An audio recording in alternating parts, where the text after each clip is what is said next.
Well, hey guys, and welcome back to TNS Virtual Farms. Glad you could come back and join me today for something a little bit different. Now, I mentioned in a couple of my previous episodes that I often use a spreadsheet to help my farm management decisions when I get into a serious game of a farming simulator. Like when I start a new map, I usually always build one of these workbooks for that new map. And so, just quickly today, or I'm going to try to make it quick. I'm going to go through my latest spreadsheet for Oklahoma 4X. I'm going to kind of show you what data I use, why I use it, and how I manipulate and sort it so I can make the best farming decisions or the most informed farming decisions that I can make while playing Farming Simulator. Because if this is the first time you're watching a video, I take my Farming Simulator pretty seriously. Probably it's comical to some of you how serious I take it. But anyways, let's go and let's take a look at what we've got here. So my very first tab, my very first tab is my land tab. And so let's scroll. We'll scroll over here to all the way over here to the right, just real quickly. So one thing I always have is I always have a screenshot of the map, of the map that I'm playing in question. So this is the Oklahoma 4X map, and if you'll notice, it's the whole map. It's got the former crop type, which is really not all that important, except for it gives you a really good it gives you a good idea of exactly what the field border or the field outline looks like. And then it's also got all of the numbers for the individual fields. So one thing you'll notice already is that over here, 32, 33, 34, and 35, they're green, which means I own them in game. But you'll also notice that there's a green ring around each of these four fields, which also helps me remember, okay, I own those fields in the game. Because, for example, if let's say the next field I buy is 26. Well, on this map here, since it's just a screenshot, the number is going to say white. But whenever I buy 26, I put a green ring around it so that I remember, okay, yeah, I own 26. The next thing down here that you'll notice is that these four fields down here have got a yellow ring around them. And what that yellow ring designates is that these are fields of interest for possible future purchase. So these four fields down here are the fields that I am most interested in acquiring next. And that could be for various reasons. It may just be a low purchase cost. It may be a quality piece of property. I might like the location. The location might be very convenient. So it could be for a number of reasons why I'm interested in these fields. Now, I'm just starting my game out now. I don't have a lot of money. And so, to be honest with you, one of the biggest reasons why these fields are so appealing to me at this point is because they're small and they have a low initial purchase price. So that's the biggest reason why these all have yellow rings. Okay, so now that we know that I've got a map over here, so I'm kind of keeping track of what I own and what I'm interested in owning in the near future. Let's go back all the way back over here to the column on the left. And everything, all my columns, or all my tables, excuse me, I guess, are going to have a title. So this is just numeric order. So in other words, this is just all the fields 1 through 66 in numeric order. Okay, and in this first table, we've got the total price. So this is the total purchase price of that field or that plot of land. So now, most every field has got a price beside it, but there are a few of these, and if you'll notice, they're the ones that have the peach coloration and the blue coloration. Now, what that designates is that if you buy field 4, it's also in the same plot of land that field 5 is in. So let's say 5 and 4. If we go back over here to the map, let's find 5 and 4. So here's 4 and here's 5. Now in game, if you were to want to buy field 4, you get this entire square right here. So it's kind of like it's sort of like a 2 for 1. Or if you want one, you have to buy the other as well. So that's what that designates. So we have total price, and so the next thing we have is farming simulator acres and courseplay acres. Now, what farming simulator acres is this is the size of the field that is reported by Farming Simulator. Now, the Farming Simulator reports most everything in hectares. The precision farming works in hectares. So all these values here, these are just, and Courseplay also reports land sizes, field sizes in hectares. So these are all just converted from hectares. I've got another table exactly like this one that's over here that's hidden, that the areas are all in hectares. So all I've done is just taken the hectare, converted it to acre, and reported it here. Yeah. So okay. So for instance, let's go back to this one in particular. So if you got to buy 4, you got to buy 4 and 5 together. So they're not available separately. That means there's one price, and Farming Simulator reports one total land size. So in order to be able to understand this better for myself, what I've done, and I just wanted to see how accurately Farming Simulator reports field sizes, I've gone through and I went and looked at every single field in Courseplay and got the land size according to Courseplay. And that, or the field size, the plowed, broke ground field size for Courseplay. And that's what's listed in this column here. And so you'll notice for 4 and 5, Farming Simulator just reports one grand total for field size. But using Courseplay, I can go down and I can break up and find out how big field number 4 is and how big field number 5 is separately.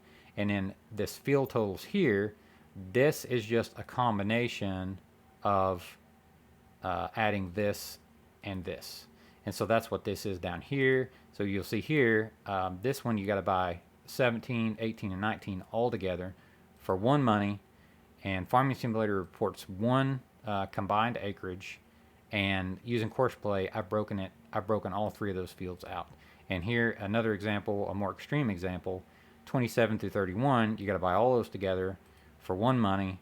This is what Farming Simulator reports as the acreage, but this is where I've gone through and used Courseplay to break down every field size, and this is the summation of the Courseplay acreages. So you can see down here, the sum's 35.68, 35.68. And then the final column here is the dollar per broke acre.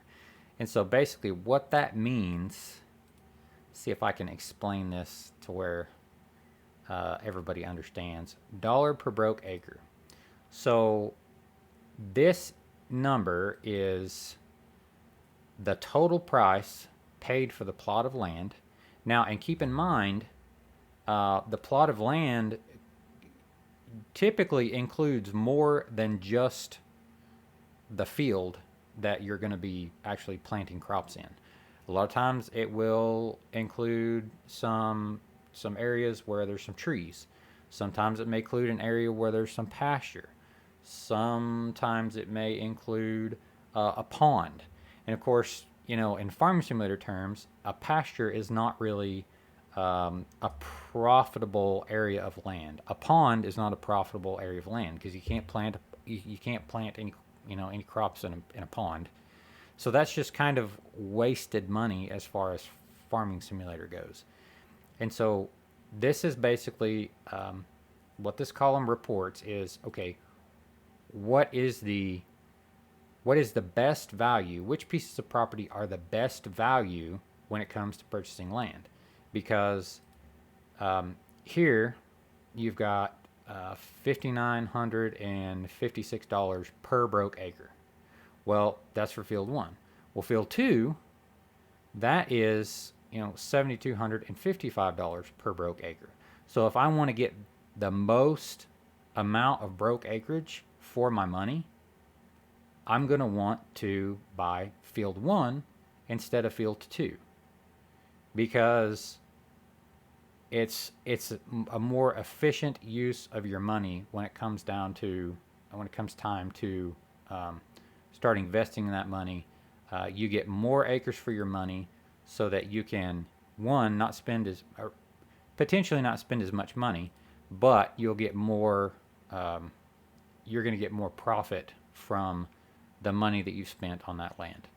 Okay, so if you got any questions about this stuff, guys, please put it down in the comments, because I'll be happy to answer any questions that you guys have, or address any comments that you might have.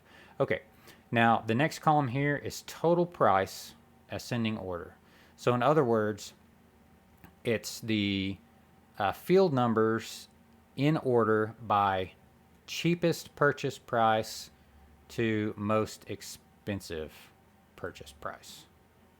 And in this case, the most expensive property to buy just happens to be 42 and 43, which is, let's go over here to our map. And this is the reason why I always put a screenshot of the map in. That way I can be looking at these things, and I don't have to go into the game like, okay, where's 42 and 43? Because I don't remember. So 42 and 43, right here. This happens to be the most expensive plot of land that you can purchase. And honestly, a big reason why this is probably one of the most expensive pieces of land is because there's a farm on it. I don't remember the particulars of this farm, but it may be a pretty nice, well set up farm. All right, and so the reason why I have this table right here, and I sort the information in this way, is because I just want to know, okay, what's the cheapest piece of property? As I mentioned before, I'm just starting my game out now, and so I want to know, okay, what field is the cheapest? What field is the second cheapest? What's the cost per broke acre? What are the size of those fields? Now, generally speaking, if the total purchase price is low, that means the acreage is also going to be low. But it may not necessarily mean that it's a good value as far as dollars per broke acre is concerned. Because you can see here, at our lowest, we're just over $6,000 per broke acre for field 58. But at our most expensive, we're almost $7,700 per broke acre for field 62. So just because the purchase price is cheap, doesn't necessarily mean it's a good value when it comes to dollars per broke acre. So that's the reason why I use, one of the reasons why I have this column of data sorted in this fashion. Oh, and if you guys haven't figured it out yet, the yellow, the lines in the tables that are yellow, those go back, those are related to my map. Yellow is, of course, land that I'm interested in acquiring sometime soon. And then the green, that is land that I already own. Because I already own, in the game I already own 32 through 35. And it's the same, 32, or there's 33, 32, 34, 35. And it's the same for all columns. Okay, next is dollars per broke acre ascending order. So it's a lot like this table, only instead of sorting on total purchase price, it sorts on the dollar per broke acre. So it's got my field numbers over here, right, just like before. It's got the total price, the total fields per acre, only it's sorted here. And so field number 7 just happens to be the best value when it comes to dollars per broke acre at 57.37 per acre. So you go all the way from field number 7 being the best value when it comes to dollars per broke acre, all the way down to field 53, which is a terrible value per broke acre. Let's go over and look at 53. What's 53 got going on? Again, 53, See and this is the thing that will that's kind of counterintuitive. Like, see here, 53. You look, man, that's horrible. You know, you're paying for you're paying so much money. You're paying, what was it? You're paying $250,000 at $35,000 per broke acre. But the thing about it is, when you buy 53, you get this whole. When you buy 53, you get this whole area right here. You get this whole rectangle, which has a farm on it, and some pasture and some things like that. So you're buying 53, but you're actually getting all this other land. Now, there's a farm on here, which is fine, but is any of this other land, is it arable? I mean, can you disc any of this up? Can you plow any of this and farm it? I don't know. So that's why this field 53 is, $35,000 per broke acre. It's because you have a little bitty field and this whole piece of property that you have to buy to get 53. Okay, moving on. I don't need this listed here. We'll just clear that real quick. All right, and now this is another one of my most interesting, personally, one of my most interesting tables that I put together. Okay, again, this is dollar per broke acre in ascending order, so it's just like this one. Only we have old acres versus new acres. And this is, actually that title is not even right. This should be something more like numeric.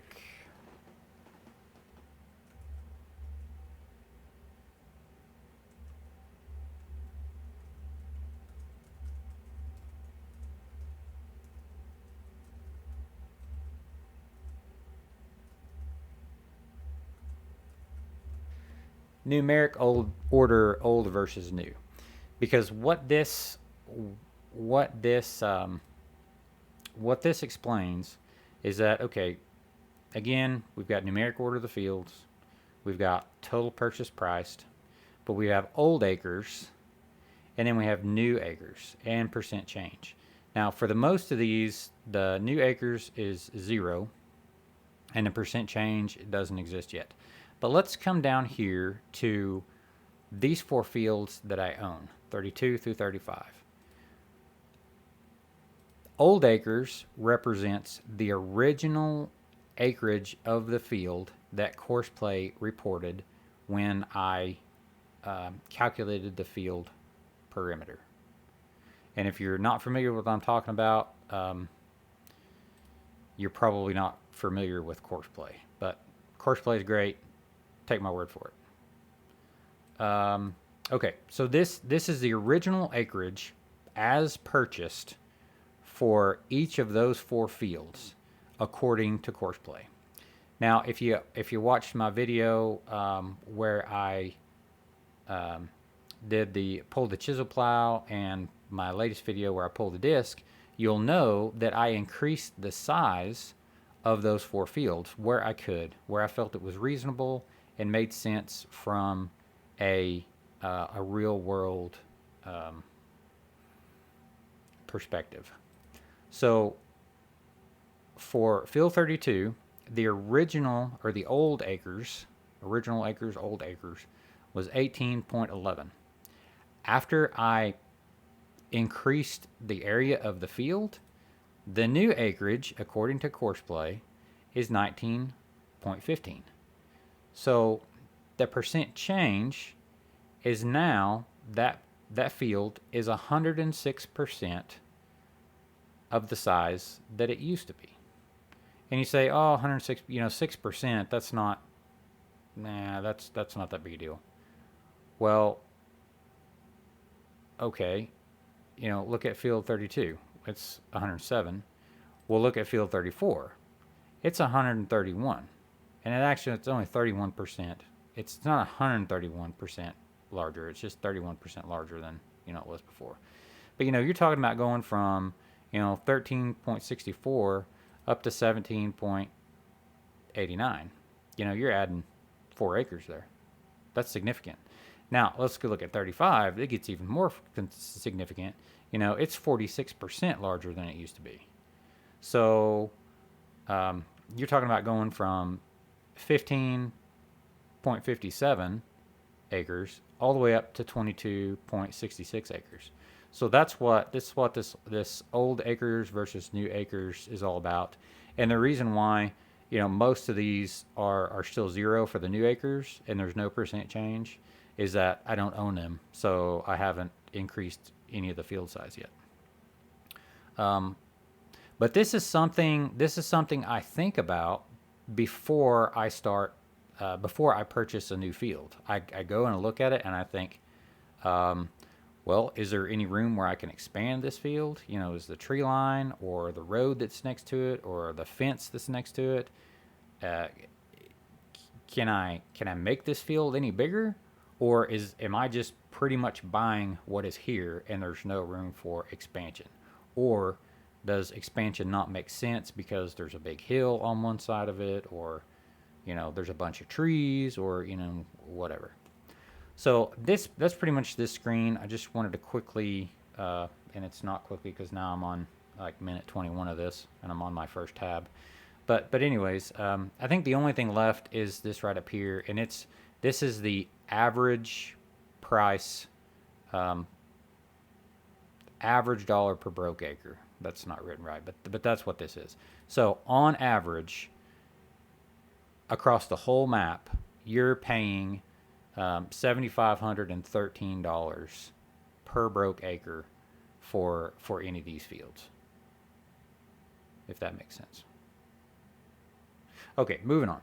So equipment, and this is just a tab kind of for me to keep track of my equipment values and keep a list of all my equipment, because right now I don't have much, but soon I'm hoping to have some more equipment, and I like to try to keep track of the value, and etc. So I have motorized equipment, tillage equipment, seeding equipment, application equipment like sprayers or spreaders or whatever, harvest equipment, and then miscellaneous equipment down here like the gravity wagon I have, the jiffy wagon I have, the auger that I have, just miscellaneous stuff.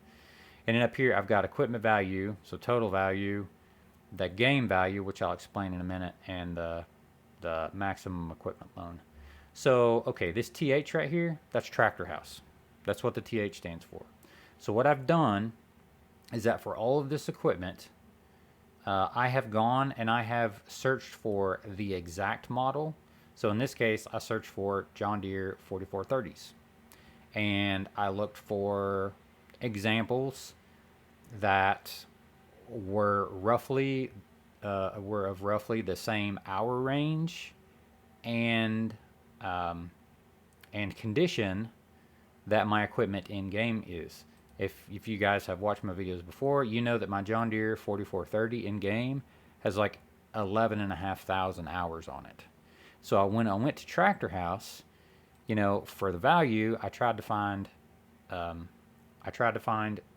real world John Deere 4430s that had somewhere between like 10,000 and like 13,000 hours on them, and that's where I drew this value from. So this is actually a reasonable real world value, this $17,500. And of course I kind of rounded it and sort of just took an average over 5 or 6 tractors that I found within that hour range, but I feel like it's a pretty good representation of the value. Same thing for this case, same thing for the pickup that I drive. I didn't get a Tractor House for the pickup, but I went to Tractor House for pretty much everything else here. In cases where the cultivators were, I think both of these cultivators are listed as like lizard cultivators, so there's not a real name. I just went and I found cultivators of the same size or similar size as far as width goes, similar, drags on the back, whether it's a spring harrow or a tine harrow or a rolling basket or just a drag.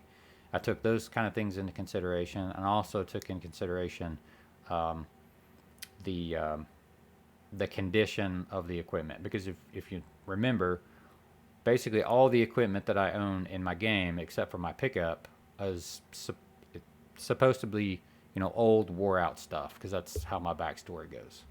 Um, so basically everything that I looked for in Tractor House was old, worn out, rusty, etc. So that's why a lot of these values seem low, but these are actually pretty true, pretty correct values, because I was able to find either the exact model or a good representation, a good real life representation for everything that I have in game on Tractor House. So, and then next year I have game value. And the only thing right now that is different between the Tractor House value and my game value is this case 4490.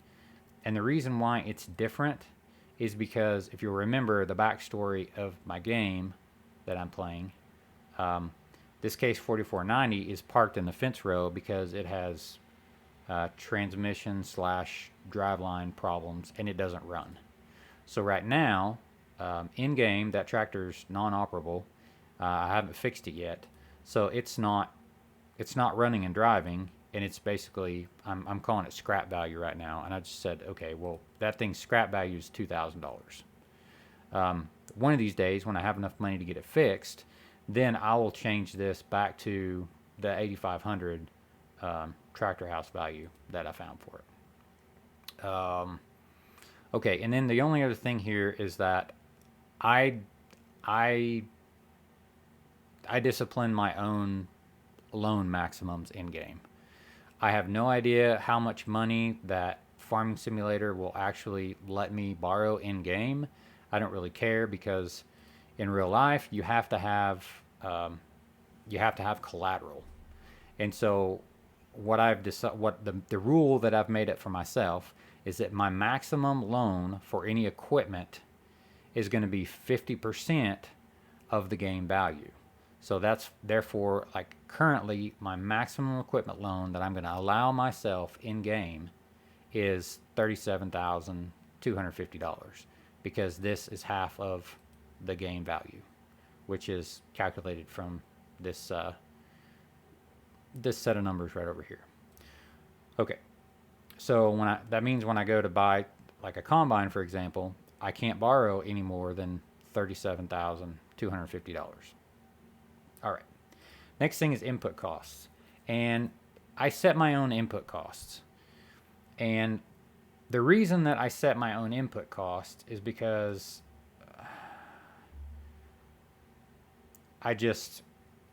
that's just something that I do to make the game more fun for me. So, for example, for seed, right? I could just say, a bag of seed, a single bag of seed, or a super sack or a big bag of seed, a pallet of single bags or bulk. I could have just made them all the same price. But in real life, they're not all the same price. Fertilizer, the same way. And in real life, solid fertilizer is not the same price as liquid fertilizer. So I've set all these up so that my decision making, my economic decision making, is more interesting and more complex for me in game. So these dollar per liters here. They are the actual price that I will be paying in game for all of these different products. And as you can see, see here, for instance, the most expensive way that I can buy fertilizer in game is buying single bags, and they're 100-liter bags. So if I buy single bags, if I need 1,000 liters of fertilizer, well, I'm going to have to buy 10 of these single bags. Or if I need 1,000 liters of fertilizer, I could buy one big bag or one super sack. And as you'll notice, if you buy a big bag or super sack is typically what I call them. I'll probably change the name of that to super sack. But if you buy 1,000 liters of fertilizer in a super sack, it's cheaper than buying 1,000 liters of fertilizer in single bags. out for lots of reasons why that's the case. And I'm talking about real life here. You know, the most expensive way that you can buy fertilizer, I'm pretty sure it's like go to Home Depot and buy a 25-pound bag of it. You know, if you know, going to Home Depot and buying a 25-pound sack of fertilizer is a lot more expensive than going to a co-op and, you know, taking your bucket and your shovel and buying 25 pounds of bulk fertilizer. You know, it's prepackaged in small denominations is basically a more expensive way to buy anything per volume. So, you know, the options we have is buying a single bag, buying a big bag or super sack, buying a pallet full of single bags. And the reason why this is slightly cheaper um, than buying a single bag is just because you've bought a pallet of them at a time. You're buying in bulk, so the price is slightly cheaper than buying one bag. You know, buying 21 bags is at a time is slightly cheaper than buying one bag at a time. So bulk fertilizer, as you can imagine, is, you know, you show up there with your wheat truck or your gravity wagon or, you know, your spreader or whatever, and you tell them just fill it up. You know, there's no bags, there's no super sacks, there's no pallets, there's no nothing. They just scoop it in and, you know, dump it in whatever you got. That's the cheapest way to buy it because the handling is cheaper and the packaging is cheaper, right? And now tote. You could buy liquid fertilizer. I suppose you could buy it in a tote. I don't think I've ever. I mean, the guys that I help farm, I mean, they don't buy it by the tote. They buy it by the. Actually, buy it by the pound is actually what they buy it by, or buy it by the ton. Even though it's in a liquid form, it's still bought by the ton. But as far as farming simulator goes, there's going to be two options to buy liquid fertilizer. One is buy the tote, and one is buy the bulk. So you just rock up there with your big semi tanker and you just say fill it up, and that's the cheapest way to buy it because there's no tote and there's no handling of a tote. You just show up and say pump it on and go use it, so it's cheaper. Same thing with lime. You basically, you know, big bags expensive, buying in bulk is cheap. I don't know why you'd ever, like, if you're going to put lime on your garden, I guess you might buy it by the bag, but you'd never, I don't think you would ever buy lime for an actual farm field for anything but bulk. I don't know.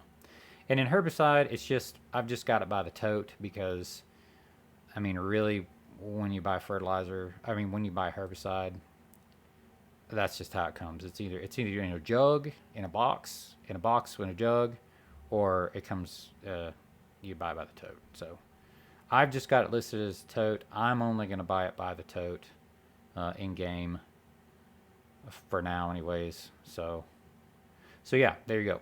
And I went through and I checked out all the different rates for the different seeding, for the different seeds. So canola, you put on 200 liters per hectare.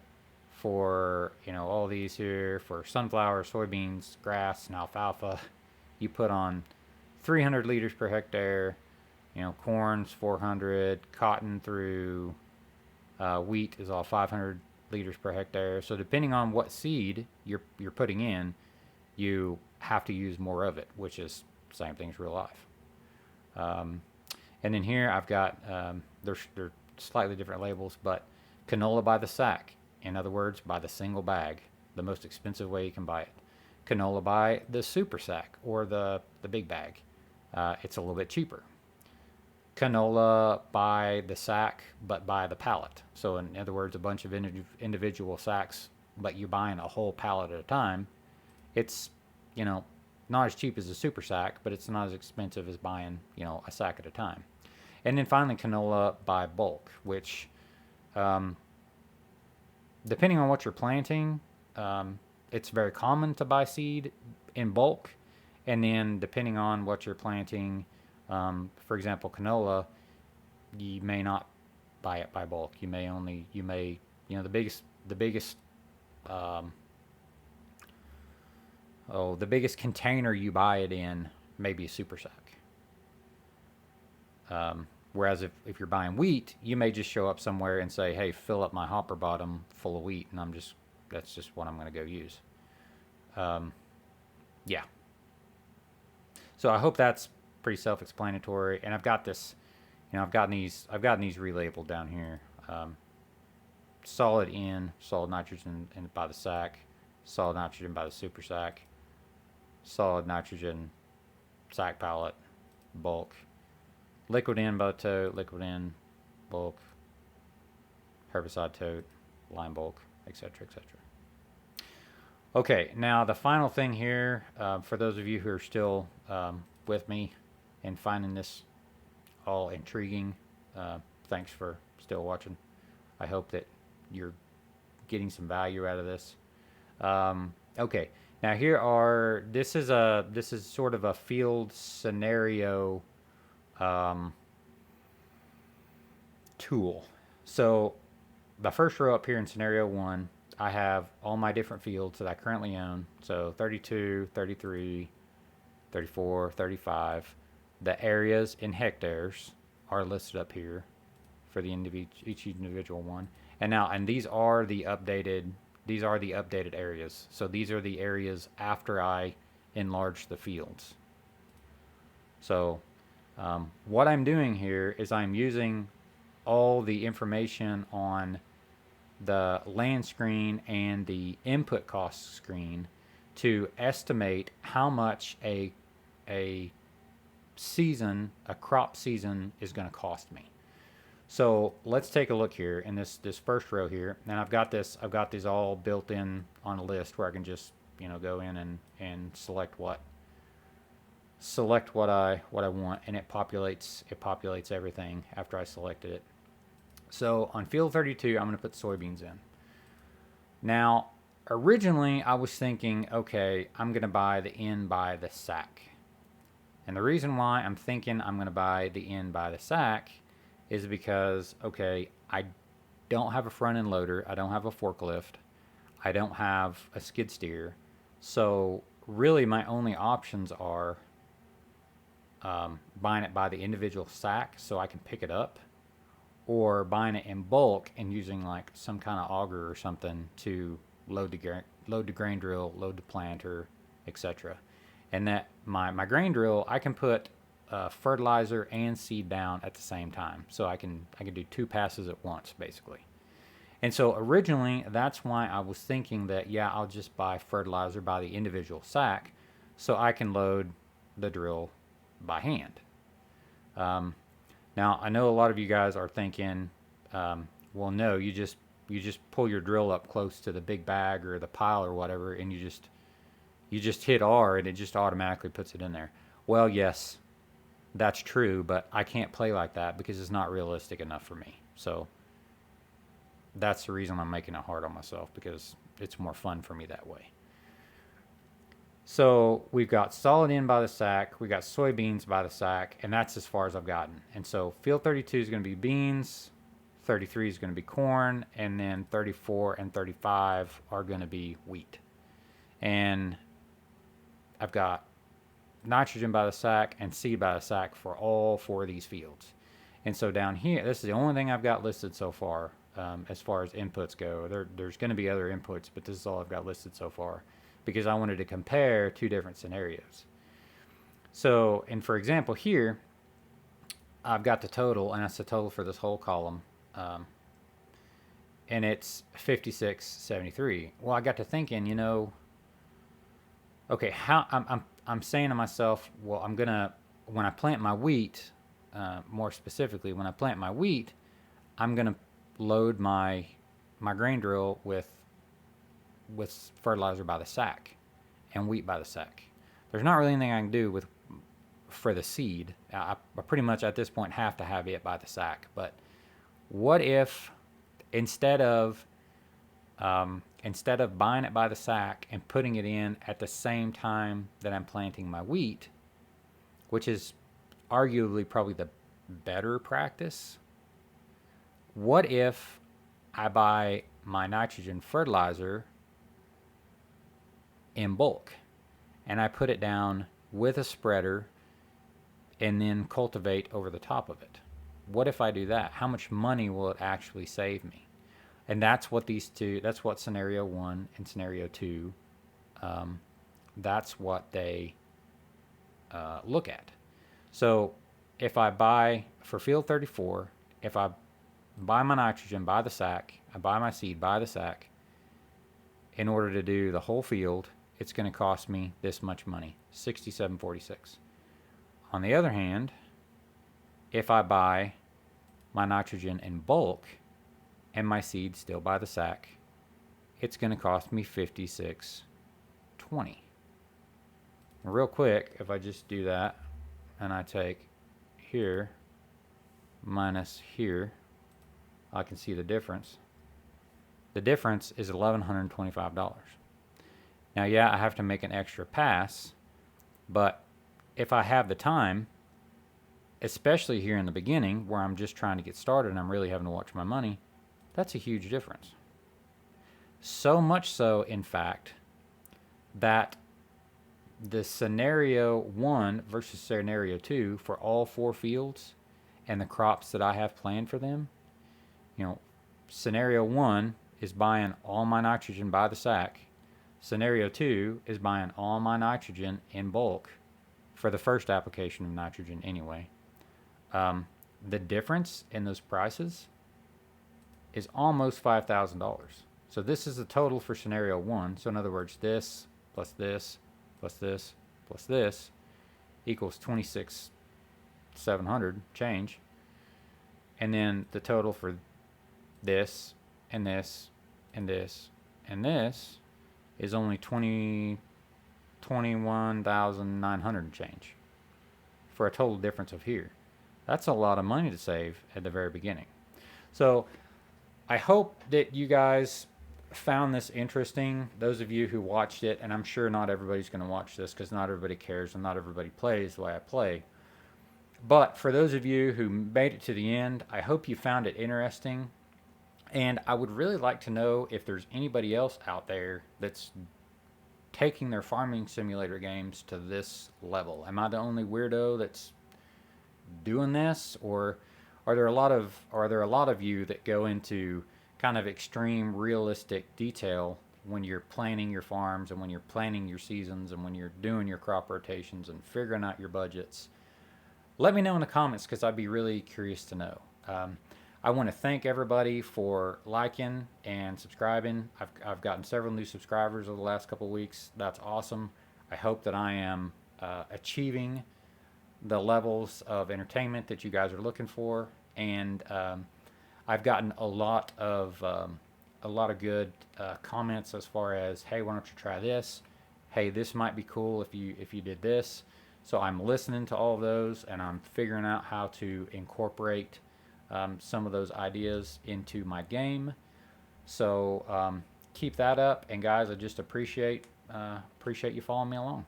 I hope you enjoyed this, and we will see you next time for some gameplay.